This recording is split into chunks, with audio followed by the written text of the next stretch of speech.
Welcome, everybody. We're going to be looking at Unit 16 tonight, and this is an optional unit for us this semester. So it's spring semester 2025 right now. Might be required in future semesters, we'll see. But it talks about the future possibilities of AI, and this hits upon several major technologies that I didn't consider really kind of essential to the core of the class, but we will look basically at these topics, especially the first three, and trying to do it in kind of a hurry up mode here because we're trying to squeeze it into like less than half of the class. So I just want to hit some of the key points, and I'm just saying that up front because if you're like, hey, didn't even talk about that. Yep, I'm going to be going pretty fast. So just be mindful that I'm doing that. Reinforcement learning is kind of one of these areas of AI that's developing right now. That's related to some of the stuff that we've been learning. Most specifically, it's along the branch of machine learning and deep learning. And we know like deep learning is a subset of machine learning. And so this kind of falls into that same area. All right, we're going to watch this video here.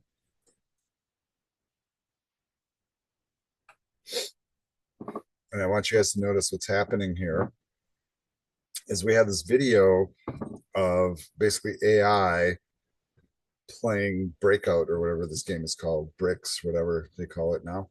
And notice that the initial performance is it just sits there and the ball bounces past. After 50 minutes of training, it figures out it can hit some of them.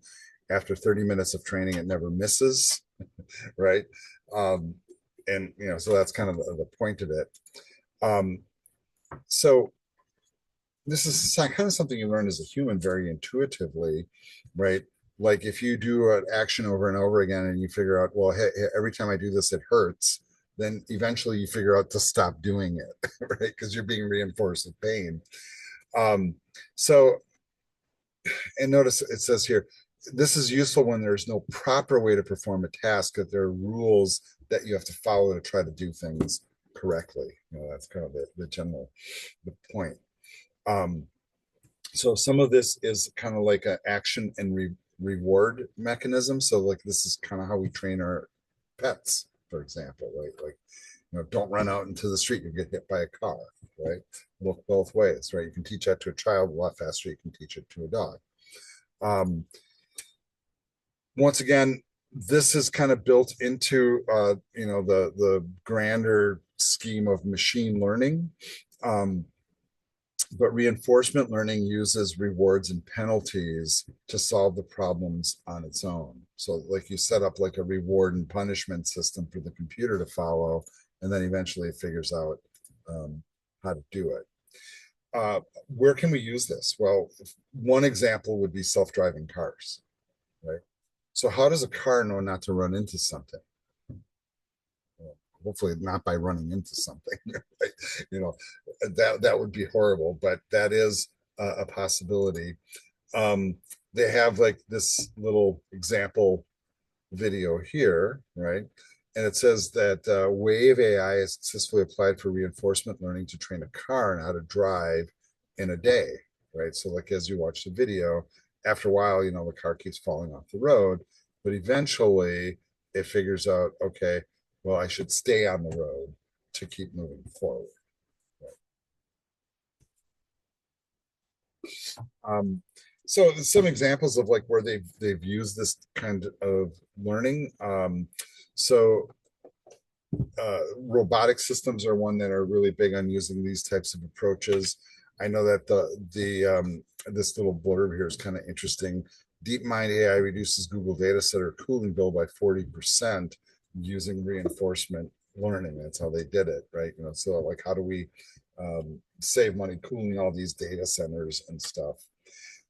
This is used a lot when we do trading and finance. So some people are trying to write algorithms, to teach AI how to trade stocks, basically. There's a lot of use in natural language processing. The one example that they give here is kind of an interesting one. So generating dialogue by researchers and can be used to predict future rewards in a chatbot conversation. So kind of interesting, and they can use it to simulate conversations. A lot of usage in healthcare, as you can see here, where they can basically use reinforcement learning to figure out or have AI figure out if somebody's like truly sick in a certain way or not, and how to improve diagnosis and treatment of certain aspects. Um, Also using it in engineering areas quite a bit, and in gaming as well. But let's watch this quick little video here. And notice that Google's AI AlphaGo is beating humanity at its own game. So let's just watch this really quick. This is a kind of going into an office, working 50 hours a week, having that structure. For decades, human beings have played games against computers. At first, computers struggled, but then they started winning. Watson, what is creed? Yes. And now they've become so dominant that they're raising doubts about the future of humanity. The latest emblem for existential dread is Google's DeepMind project, which created AlphaGo, an AI program that's become unbeatable at the most complex strategy game on the planet. While the game of checkers has 10 to the power of 20 possible outcomes, and a game of chess has 10 to the power of 40 possible outcomes, Go has more than 10 to the power of 80 possible outcomes. AlphaGo is trained to analyze situations itself by breaking the game down into tiny parts and visualizing all possible moves. Last week, it played the world's best Go player, 19-year-old Ke, with the help of a human handler. AlphaGo beat him 3 times, and after doing what it was designed to do, retired from the game. 在这次比赛完之后，在他继续又不停的进步之后，我觉得他对我而言就是100%。If a system like AlphaGo can learn all the moves in Go well enough to beat a person, then it has the potential to replace lawyers and accountants among dozens of other jobs. It might be perfect, but it has no way to navigate human politics. The Chinese government banned the live stream after Zhe lost the first game. The loss to an American company was an attack on the country's pride. The Chinese government has made a big effort to proclaim that they are moving ahead rapidly. All right, and I'm going to move in artificial past the video here, but you get this point, right? And that was like a famous situation when it came out, because as they demonstrated, like checkers is only so complex, chess is much more complex, but Go is all that much more complex than chess. I've never played it personally, but now I guess I'm kind of curious to try it. But it's kind of interesting that they have, like, they teach these AIs how to play these games, and the way that you win at those games, by the way, is by being able to think several moves ahead of your competition, right? What is most logical for them to do, you've already got figured out what you're going to do in response to it, right? And I think that's pretty fascinating. This reinforcement learning thing goes on for a while here in the slideshow. I'm just letting you guys know, and I am going to move quickly through the rest of these slides. This one kind of makes a lot of sense. So, like, why do we even bother to do it? Because reinforcement is how a lot of us learn, right? Like, how do you learn to pick up your socks off the floor? Because if you don't, your mom grounds you, and you get grounded enough times, eventually you pick up the socks off the floor, right? You learn, right? And that's really kind of what it is. And and notice that it says it provides an overarching framework that allows us to understand emotion from many perspectives, right? So that's kind of weird that they're kind of applying it to that. So, like, as soon as we start analyzing our emotions, we really got some troubles, I guess. All right, so they go into this other aspect called reinforcement learning with human feedback, and how we use that in generative AI. So when we're working, okay, so this is a really good example, right? So we were talking about, like, the waterfall that flows up, right? Maybe it's all in the prompting. And so, like, if we're going to improve a generative AI model, and this is what I learned at my training too, that sometimes we have to reprompt it and alter our prompts, because maybe it's the language we're using isn't really specific enough or clear enough or saying what we really want it to say, right? And this is kind of one of those things that you learn, your words are important, right? And once the AI learns, like, your pattern of words, it'll be even more so. All right, I'm just going to kind of keep moving through some of these. So that they talk about the human feedback aspect as being really kind of important in all of this, especially in generative AI. So, all right, that's kind of the main point of all that. But now we start talking about this other area of AI, and this is like the science fiction kind of area here that we're kind of entering into. And artificial intelligence really fits into multiple categories. We talked about this early on. I don't know if you guys even remember these acronyms from the first couple of weeks, but we have ANI, ASI, and AGI. So, and the last one, which is the one that we worry about, from science fiction perspective, is artificial general intelligence, that it's so smart that it can outdo us, basically, right? So these are the questions that we're answering.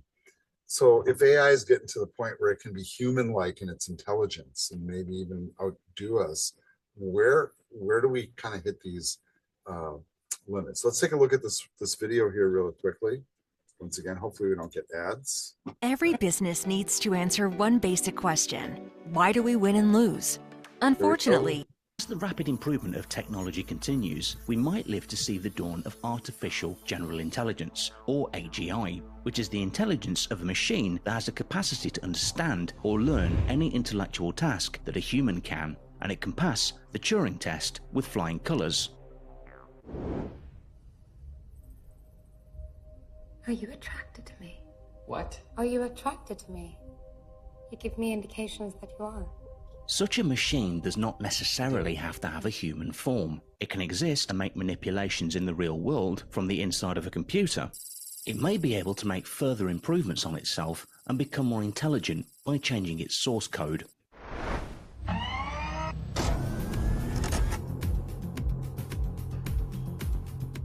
By improving its algorithms, it could theoretically devise the machine that builds the next machine to achieve any of its goals.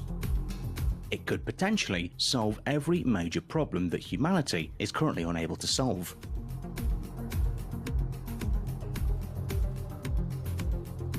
It may be able to find a cure for cancer on a weekend, and by Monday devise a plan to be liberated from its makers.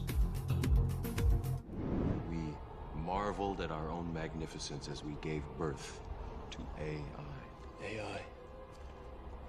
You mean artificial intelligence? A singular consciousness that spawned an entire race of machines. An AI box, sometimes called an Oracle AI, is a hypothetical, isolated computer hardware system where a possibly dangerous artificial intelligence is kept constrained in a virtual prison and not allowed to manipulate events in the external world. Such a box would be restricted to minimalist communication channels. Level completed. Unfortunately, even if the box is well designed, a sufficiently intelligent AI may nevertheless be able to persuade or trick its human keepers into releasing it, or otherwise be able to hack its way out of the box.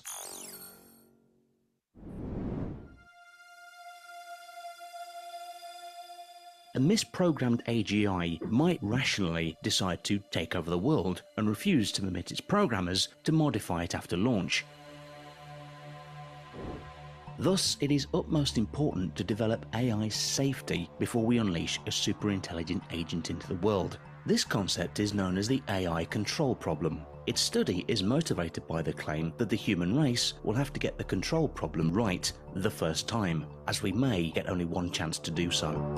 Potential strategies to tackle the AI control problem include capability control, preventing an AI from being able to pursue harmful plans, and motivational control, building an AI that wants to be helpful.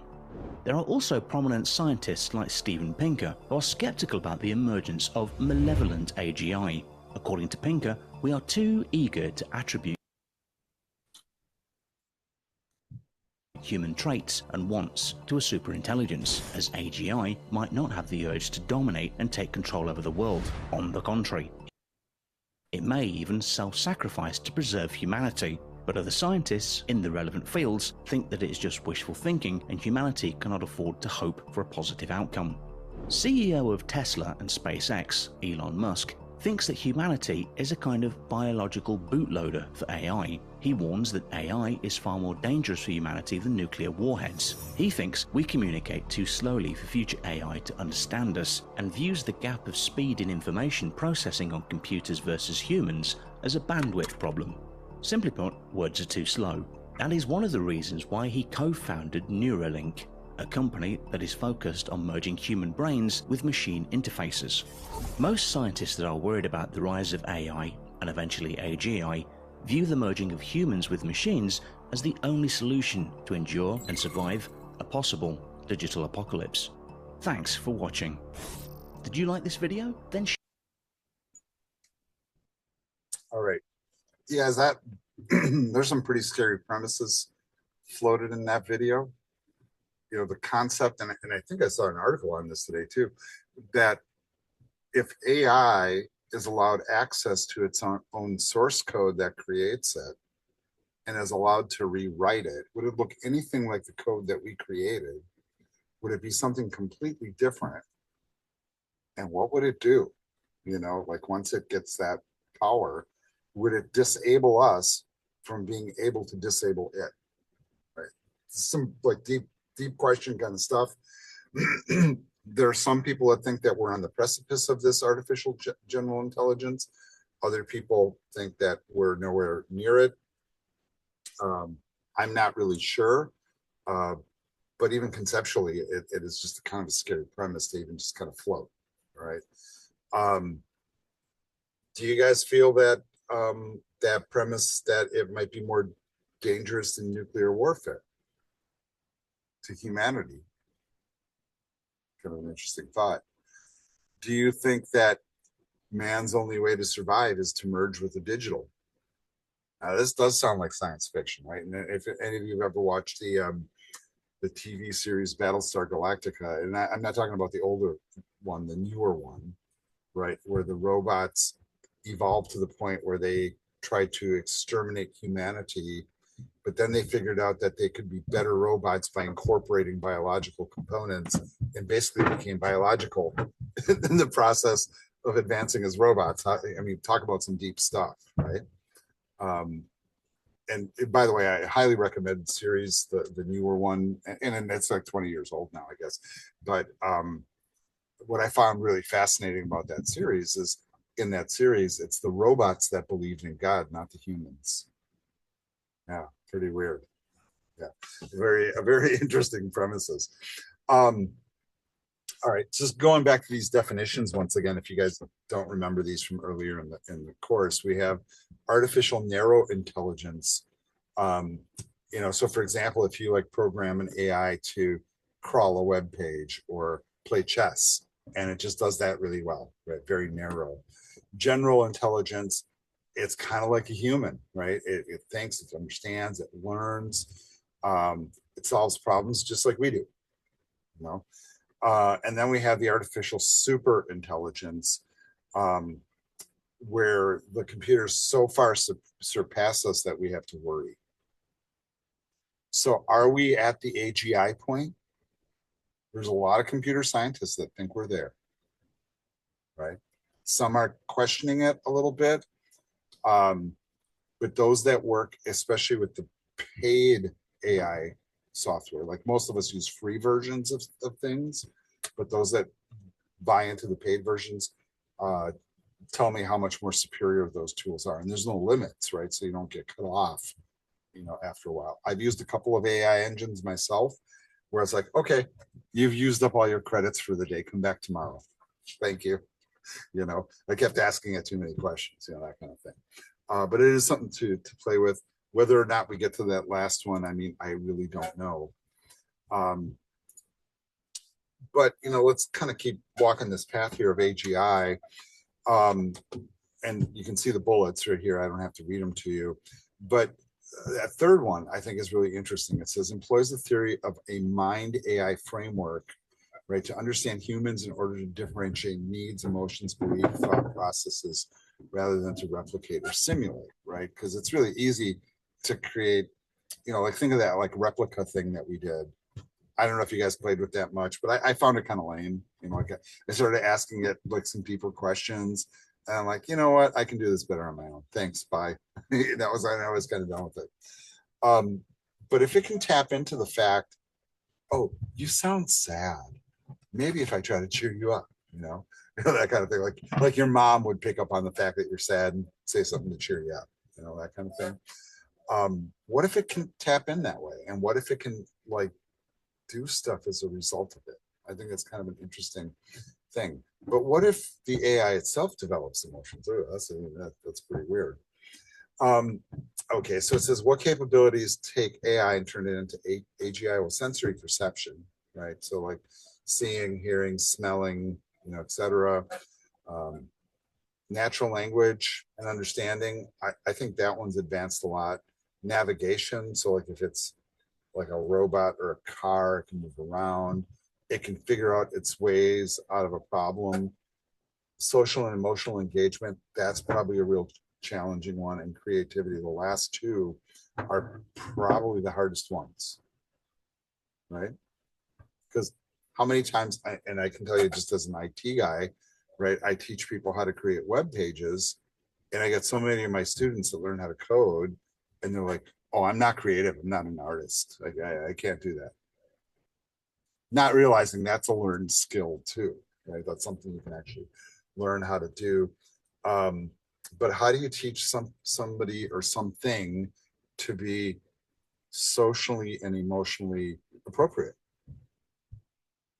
And I have heard from a number of people, both professionals and amateurs, right? So we call ourselves amateurs, that say that some AI engines really do respond better if you say please and thank you and that kind of thing. And I don't know if it's part of their code or if they're figuring out that, hey, be polite. I can be polite back. Golden rule, I guess, right? Treat the AI the way you want to be treated. All right, there are a lot of challenges in the way of this, and you can see them listed here. And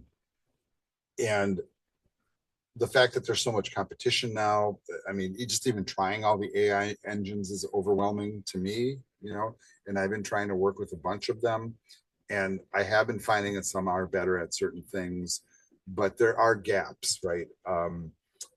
Some people are starting to use the tools to do really kind of pointless things, and other people are using them to do really meaningful things, and it's all in the way you apply it. All right, so they're talking about how can it be created, and really what they're shooting for is this concept called singularity, right, where it becomes basically self-aware, like a human goes, I think, therefore I am, right? I'm human, I'm alive, I can tell, I can touch myself, and I'm thinking about something, that kind of thing. And are we going to get to that point? Is it going to become self-aware? We'll see, is what I'm going to say on that. So this is some of the videos in this chapter are kind of interesting. I'm going to play this one, and I want you to notice the first robot declared a citizen by the country of Saudi Arabia. So let's watch this. After this commercial break, folks. Sorry. Big ideas.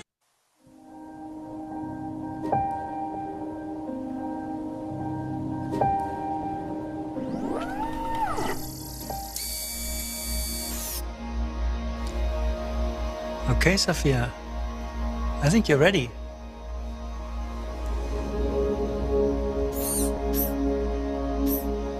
Hello.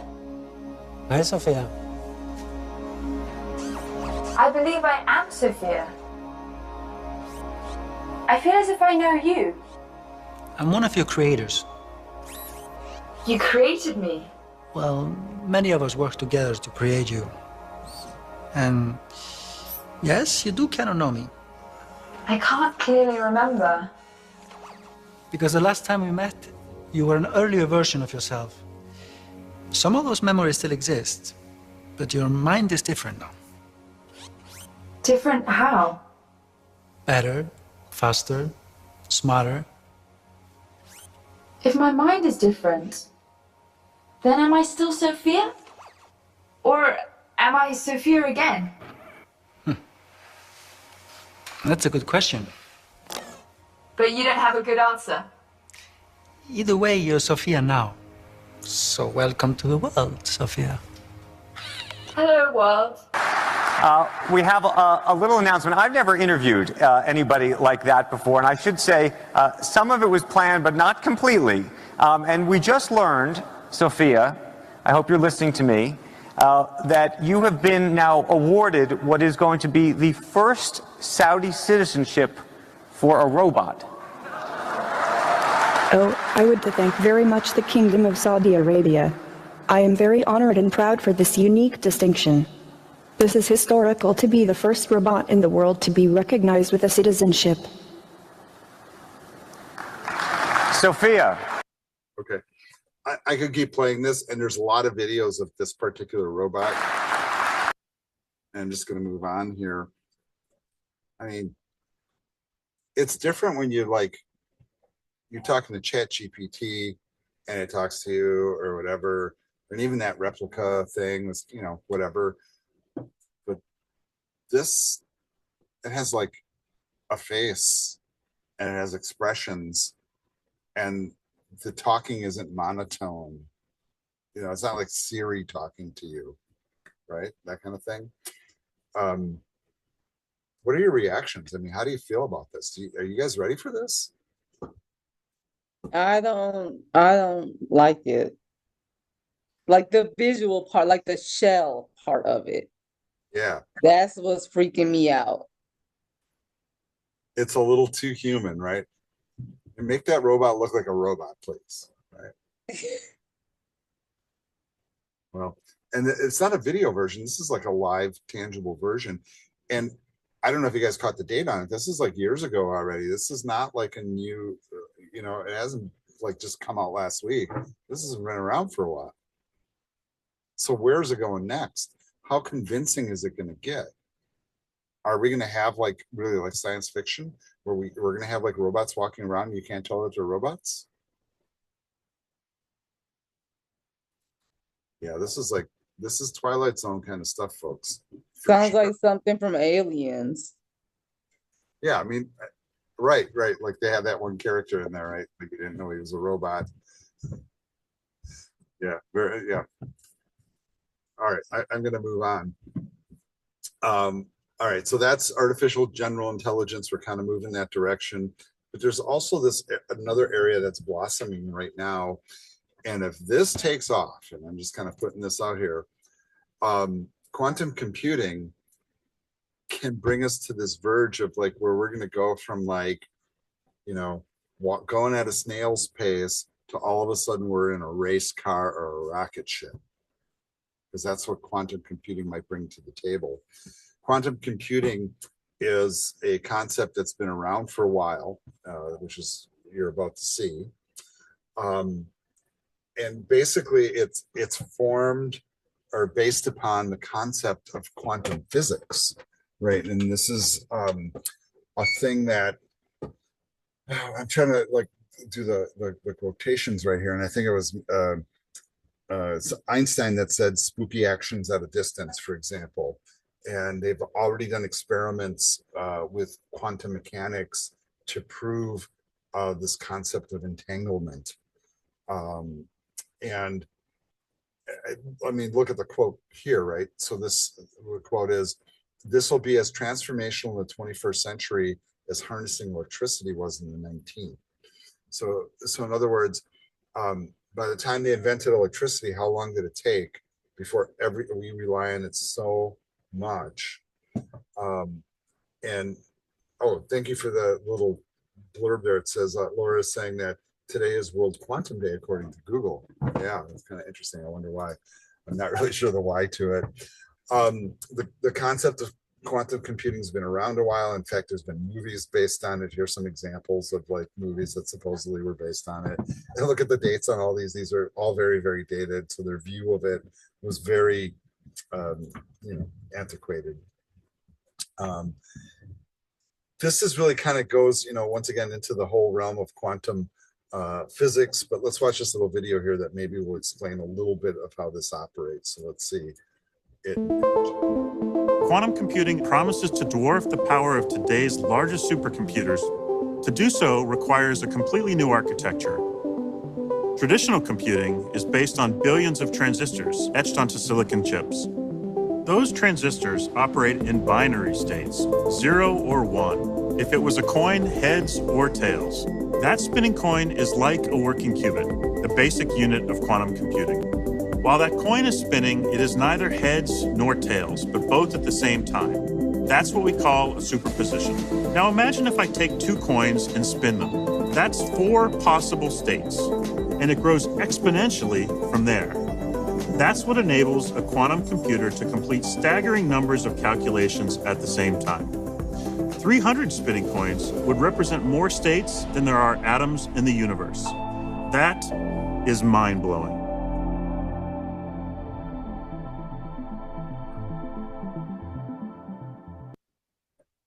Brought to you by Intel, which put all this stuff together for us, by the way. But yeah, that's really kind of weird, right? And the whole principle of computing really is based upon Boolean logic, or true false, which then extended into electronics in terms of, like, on a computer system, we think of it as ones and zeros, but in reality it's positive and negative voltages, one state or the other. It's like flipping a light switch. But if it doesn't have one state and it has multiple states at the same time, and you can double it and then quadruple it, and, well, you know, whatever, it really kind of expands outwards.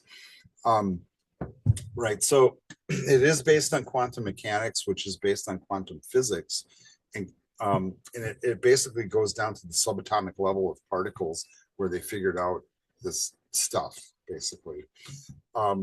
What they figured out is that when you look really small at like a small scale thing like an atom, and you could zoom in far enough to an atom, you realize that an atom, even though it feels like a solid object, is really a collection of little particles that are in motion, and there's an energy to the particle, right? And that particle is in motion, and you don't, like, the process of observing it turns it into a particle, and if you're not looking at it, it's in an energy state, right? And this is like a thing that they worked on, and they proved this, right?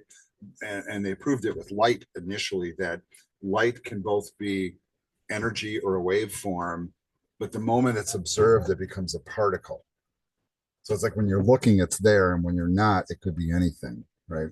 So it goes from possibilities in the energy state to a tangible thing, you know. So yeah, that's where this stuff comes from. And the concept is if I could take a portion of an atom, let's say an electron from an atom, and take the one electron and put it on one side of the universe, take the other electron, put it on the other side of the universe.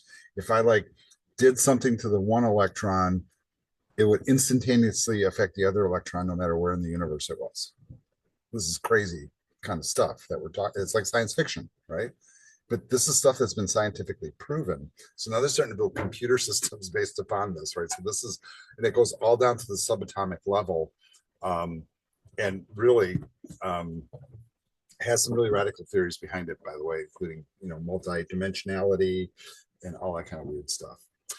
When we start to talk about the qubit, like they were doing in that video, a qubit has the capability of not being one state or the other. As they said, it can be both states at the same time, right?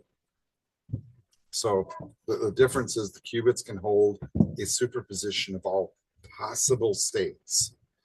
And so this is kind of like where you're observing it, it becomes one thing, and when you're not looking, it can be everything at the same time, right? So this is pretty weird stuff. All right, so if you have this superposition capability, all right, take a look at the very last bullet here. So usually bits are on or off, ones or zeros, true, false, whatever, black, white, whatever, you know, whatever duality you want to think about.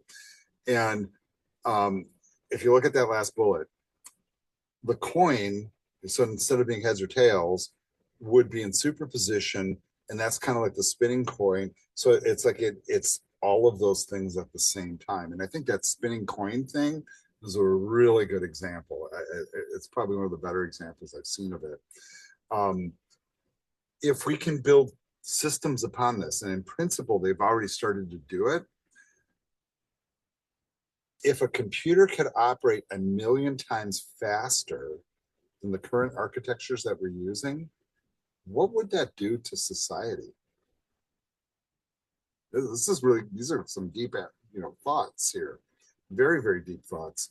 So if I could take like the technology that I have and accelerate it by 1,000,000 times, that includes all the AI stuff we're doing, then what? Yeah, on Tuesday, AI sets itself free. On Wednesday, it's ruling the universe. It's kind of like, it's kind of like scary stuff like that. This whole concept of entanglement, right? And this is the thing I was talking about with the electrons across the universe. When, the whole concept of quantum physics really is this concept of entanglement. So it says when qubits are entangled, they form a single system and influence each other. So even if those are part of the same system and separated, they can really affect each other even at a distance. And in fact, I think the quotation was like spooky action at a distance from Einstein, right? Is the way that he kind of put it. So if we can utilize this kind of system, we can exponentially accelerate so many aspects of computing. It's kind of crazy. The problem that we're having right now with quantum computing, by the way, is the fact that most of these quantum states can only be demonstrated at near absolute zero, which is like minus 235 degrees or something crazy like that. So very impossible to get to those temperatures. And a lot of companies are still starting to build systems like this, by the way. And we'll see if they succeed. I don't know how soon you would see something like this in actuality. I suspect it's decades and decades away before we get there in a practical sense. So let's look at like this concept now of just what we call quantum computing. I realize we're at time, so I'm going to wrap this up really quick here. But, it really is leveraging this whole concept of quantum physics to build tangible things in the real world. And what's happened with computer architecture, if you guys aren't aware of this, is we've kind of really a couple decades ago reached a physical limit with how we can build computer chips and CPUs. And the only way we're really making them faster these days is by making them smaller and tinier and thinner, right? But we're at the point where we can't really make them any smaller, tinier and thinner. So then we just have multiple processors, right? But we're not really increasing the speed much. And we've kind of hit a wall. Quantum computing is going to be the thing that puts us over that wall and breaks down that barrier. So that's kind of where we're moving to. There's a little bit of history here, right? And you can see that people are progressing. There's a bunch of different companies working on it, and progress is being made in this field. And I'm going to cap it right here, and we're going to call it a lecture. And I'm going to stop the video, folks.